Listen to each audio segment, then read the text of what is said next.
Boy Marcilia. Hello, Architect Boy Marcilia. Magandang araw, mga kapatid, mga kababayan. Welcome to my small channel. This is EJ Morse. At salamat for joining me today dito sa aking maliit na channel. At tuloy-tuloy na tayo sa ating komentaryo for today. Meron po akong isang katanungan. Related dito sa mga pangyayari ngayon dito sa politika sa atin sa Pilipinas. Ang katanungan ko ay ganito. Bakit may mga Pilipinong diehard ang suporta sa pamilya Duterte? Yan po ang aking katanungan. Ang pamilya Duterte na diehard na makatsina. Sa mahabang panahon na nakikita natin mula nung naging presidente si Digong Duterte, ay kitang-kita na yung pagiging bias nila, yung pagiging makatsina nila. Kaya ang aking katanungan nga, bakit marami sa ating mga Pilipino ay hindi mulat ang mata at nagpapakita pa rin ng kanilang pagsuporta dito sa pamilya Duterte. Hindi na po ba natin mahal ang ating bansa? Gusto na ba talaga natin na tayo ay panghimasukan at pasukin na talaga tayo ng China? At maging isa na tayong probinsya ng China gaya ng isa sa mga lumabas sa bibig ng dating presidenteng Digong Duterte. Yan po ang hindi ko maintindihan. Kailan ba naging obvious na itong si La Duterte, especially nung presidente pa itong si Presidente Digong Duterte, kailan naging obvious na ang pamilyang ito ay diehard at sip-sip sa China? Ito ay noong naupo na nga si Digong Duterte sa pagiging presidente noong 2016. Samantalang nung earlier time nung pangangampanya, nung panahon na nagpapa-impress pa itong si Digong Duterte, meron pa siyang sinabi na sasakay daw siya ng jet ski, pupunta sa West Philippine Sea, ititirik ang kandila sa isang isla na atin naman talaga at sasabihin niya sa mga incheck na anong gusto nyo? Suntukan o barilan? Ganyan siya noon magpa-impress.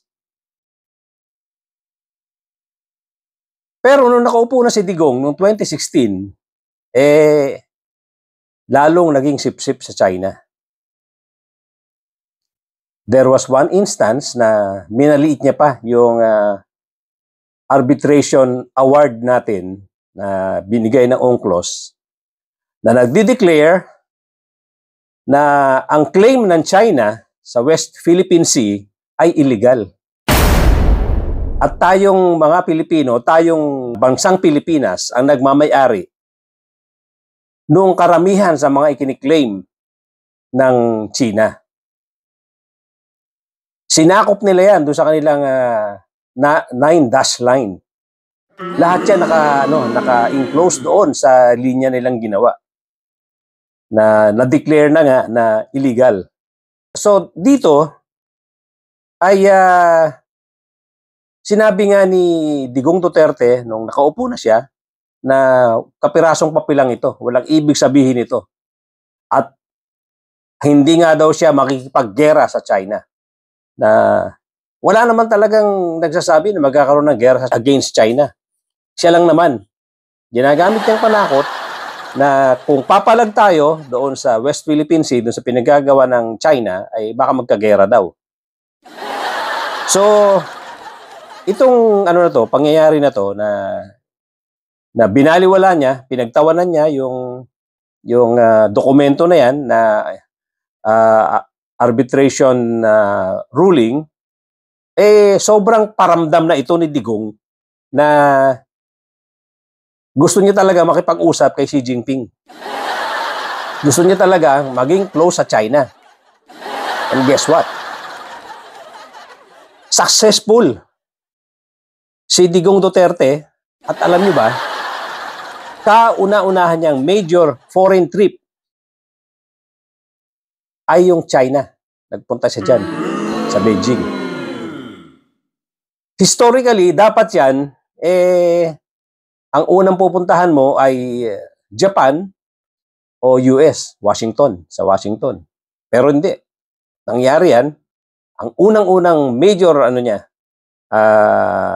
foreign trip ay yung Beijing nga. At nung October 2016, nung bumisita si Digong sa China, ito, napangakuan na nga siya ng investment na umaabot ng $24 billion. Na kung saan, katiting lang dito ang nagkatotoo.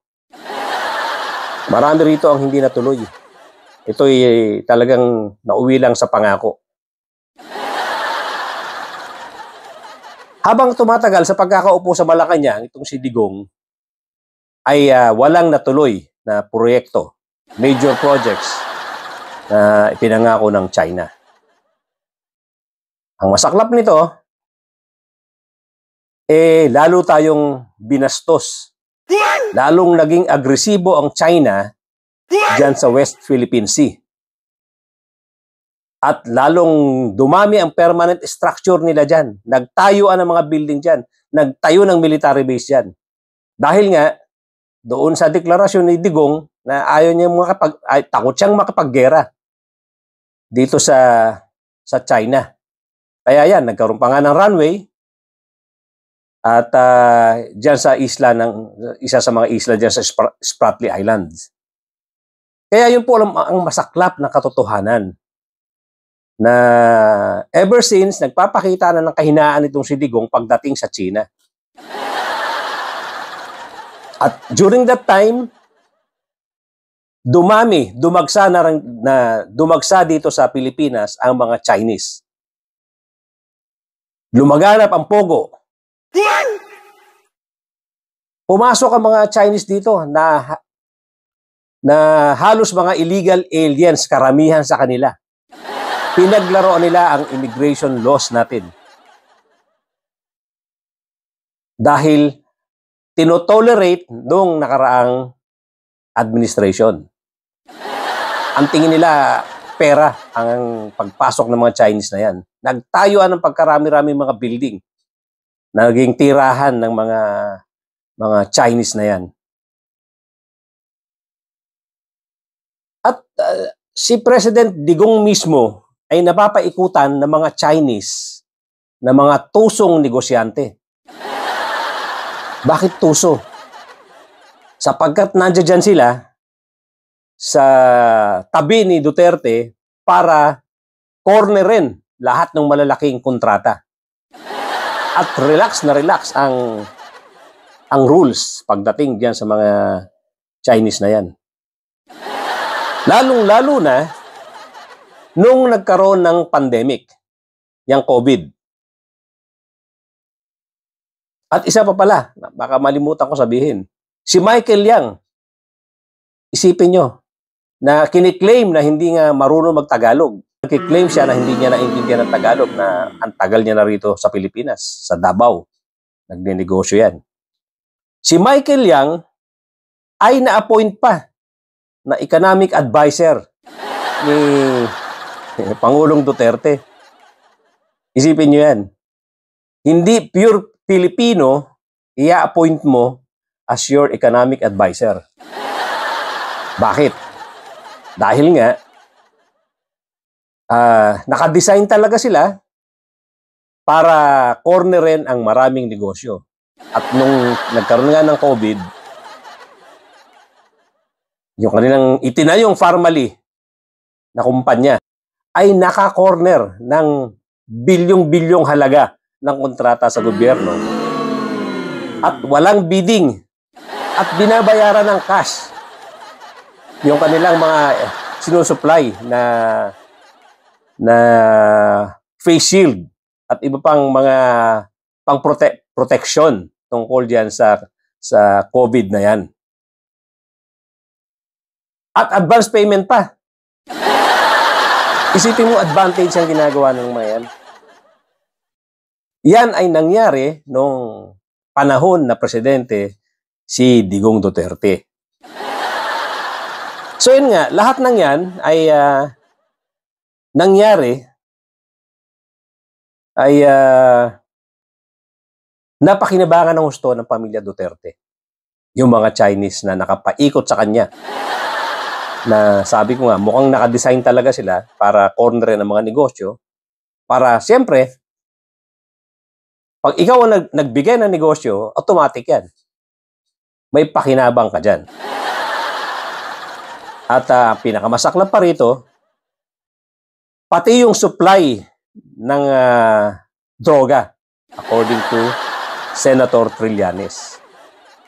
Yung malalaking parating na droga ay controlled nila Michael Yang.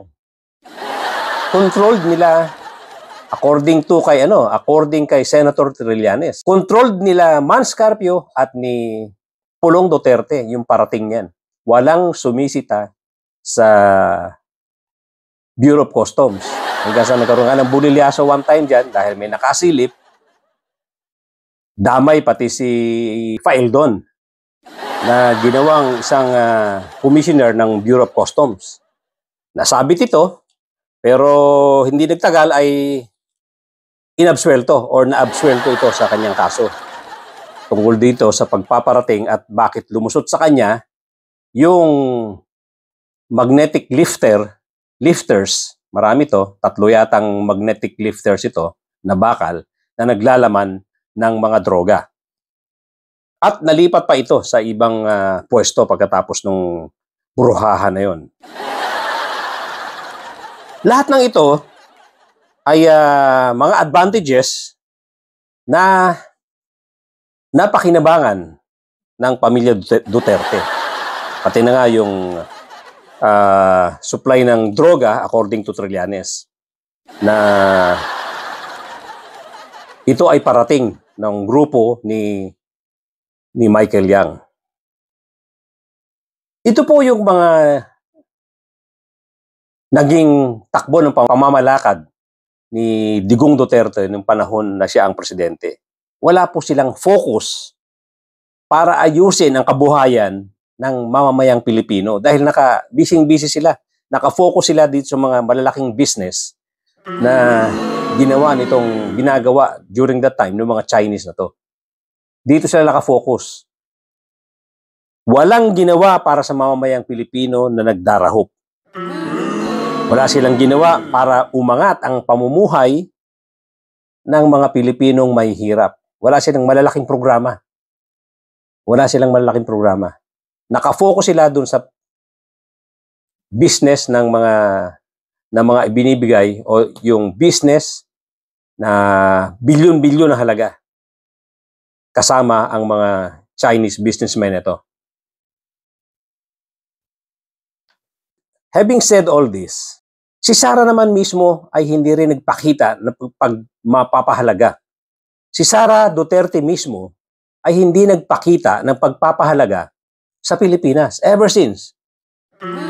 Yung mga pambubuli ng China, ay yung mga nasasaktan, yung mga nasirang barko, pambubunggo dyan sa West Philippine Sea, yung pagbobomba ng tubig, never nating narinigan si Sara Duterte na nakumampi sa mga Pilipino. Lahat ng mga pangyayari dyan sa West Philippine Sea, hindi natin narinigan si Sara Duterte na pagkundina yan sa mga ginagawa ng mga incheck na yan. Wala po. Lahat sila, yung buong pamilya. At ito nga rin si Sara Duterte, kahit na siya ay nakaupo ng Vice President, Kaya kitang-kita natin na wala silang pinapakitang pagmamahal sa Pilipinas. Ang kulang na lang ito manumpa sa Chinese government. Yun na lang po ang kulang. At itong si Sara Duterte, lalong-lalo na. Kahit na anong nangyari diyan sa pangyayari diyan sa West Philippine Sea, kahit katiting na salita, wala tayong narinig diyan na sinasabing nagagalit siya sa pangyayari, nagagalit siya sa mga inchik na yan. Kinukunti na niya yung Chinese government dahil sa pangyayari na yan. Wala po. May isang occasion pa nga. Televised. Nagsalita siya ng Chinese. Sloppy and kapiranggot na Chinese sentence. For what? To please the Chinese? To please Xi Jinping? Ano ba to? So ganyan po. Kaya ako'y nagtatanong, hindi po ba ninyo nakikita ito, mga kababayan kong nag-diehard pa rin hanggang ngayon sa mga Dutertes? Ako po ay walang political affiliation. Wala po akong sinusuportahan na political group. Pero ako ay maka-Pilipino at maka-Pilipinas. Basta ako, pro-constitution, kung sino ang nakaupo ay susuportahan ko. Pero hindi yung katulad na itong ginagawa ni VP Sara Duterte. Yung hindi pagsagot sa mga tanong sa kanya tungkol sa gastos ng kanyang opisina. Hindi ko susuportahan yan. Ang sinasabi kong ayaw ko suportahan, yung mga kudita na yan. Gusto ko matapos ng sino mang presidente, ang nakaupo ay matapos niya ang kanyang termino. Kahit nga si Digong Duterte nung nakaupo yan. Ayaw kong magkakaroon ng usapan tungkol sa kudita. Dahil magulo po. Walang kasiguruhan kung ano ang kahihinatnan ng gobyerno, kung ano ang kahihinatnan ng Pilipinas pag merong kudita at nagkagulo at nagkaroon ng transition. Marami mga nakita na tayo in the past, pero ang tagal po bago makarecover ang bansa. Pagka nagkaroon ng transition, na nagkaroon ng kudeta, napakatagal bago makarecover ang bansa. Kaya ayoko. Kaya nga sabi ko, nung time na nakaupo si Digong, hindi ako susuporta. My personal belief was not to support any action to unseat Digong Duterte. Kung ano man ang ginagawa niya during that time. Although talagang nagpalakas talaga si Digong Duterte nung nakaupo siya sa mga military at sa pulis. Ang hindi nga magandang pakinggan sa kanya. Dahil sinabi niya, well, totoo naman, tinaas niya sweldo ng mga ito, pero makikita mo sa pananalita niya, maririnig mo sa kanya yung hindi magandang salita na ang sundalo ko, ang pulis ko. Kasi inasahan niya yan. Na pagbaba niya, pagkatapos ng termino niya, ay makukuha niya pa rin ang suporta ng mga militar at ng pulis. Na kahit anuman ang i-demand niya sa gobyerno na nakaupo ngayon, na bagong nakaupo na gobyerno, ay magagawa niya. Although nagkamali siya dyan. Dahil meron tayong mga pulis at militar na professional. So, ibabalik ko po ang tanong. Bakit kaya may mga taong hanggang ngayon diehard follower o diehard supporter ng mga Duterte? Hindi ba obvious sa inyo na sobrang hindi sila maka-Pilipino? Sobrang pagkampi nila sa China? Mga kababayan, again, sasabihin ko, wala naman akong political leaning, wala naman akong sinusuportahan na particular na partido. Sinusuportahan ko ang nakaupong presidente. Yun po yun. Dahil para sa atin, para sa ating lahat ng mga mamamayang Pilipino na hindi magkagulo at hindi matanggal sa pwesto ang presidente na hindi base sa Constitution. Ito nga lang Vice President natin, nandito nakafocus ang aking tanong at sa pamilya Duterte. Bakit po hanggang ngayon ay hindi kayo nagigising at gano'n na lang ang pagsuporta ninyo sa pamilya na hindi nagpakita ng pagmamahal sa Pilipinas. Sobra ang pagkampi nila sa China. Yun po ang katanungan na hanggang ngayon ay hindi ko masagot. Na sana tayo, within ourselves, mga kapwa ko Pilipino, eksaminin po natin ang sarili natin. Tama ba na maging magpakamatay tayo sa pagsuporta sa mga taong hindi naman nagpapakita ng pagmamahal? Walang patriotism. Walang pagmamahal sa Pilipinas. Yan po ang katanungan na iiwanan ko sa inyo dahil wala akong mahagilap na kasagutan. Hindi nyo ba nakita yung mga kilos ng mga Dutertes? Hindi nyo ba nakita ito? Na lumaganap yung galaw, yung pagpasok ng mga illegal alien at Chinese dito, lumaganap ang pogo, kinopo ng mga Chinese businessmen na nakapaik kay Digong Duterte yung mga negosyo at maraming namatay na mga Pilipino doon sa pangyayaring pandemic, and yet wala silang inatupag kundi kumita ng pera. Yung mga Chinese na yan na nakapaikot kay Digong Duterte during that time. At ngayon nga, hirap na tayong, ang kasalukuyang gobyerno, hirap na hirap sa paglilinis doon sa mga duming na iwan. Ang daming illegal na lumaganap dito sa Pilipinas. Kahit yung mga buildings, ang dami dyan tinayo na mga illegally constructed. Ang dami mga nakapasok na mga Chinese na mga walang dokumento. Hindi sumunod sa mga immigration laws. Namihasa sila dahil na-tolerate sila.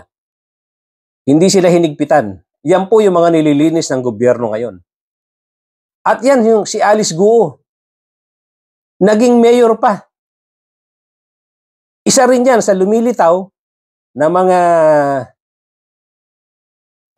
principal dyan sa Pogo na yan, operations. At lumilitaw na isa yung Chinese spy. Lumilitaw nga na sila ang mga gumawa ng malalaking negosyo rito at nakikinabang dito sa napakalalaking negosyo dito sa Pilipinas nung time ni Presidente Digong Duterte. Wala pong napakinabang ang mga Pilipino masyado dyan dahil kinukuha nila mga empleyado, mga Chinese din. Kukunti lang ang mga hinahire nilang Pilipino. Pag ang China nagnegosyo rito sa Pilipinas, ang hinahire ng mga empleyado, puro Chinese din. Mga 80 to 90% yan, puro mga Chinese. Ang masaklap pa nga nito, binabraso ang pagpasok niyan dito sa Pilipinas. Wala pong mga papeles, walang puro may mga may mga violations sa immigration laws.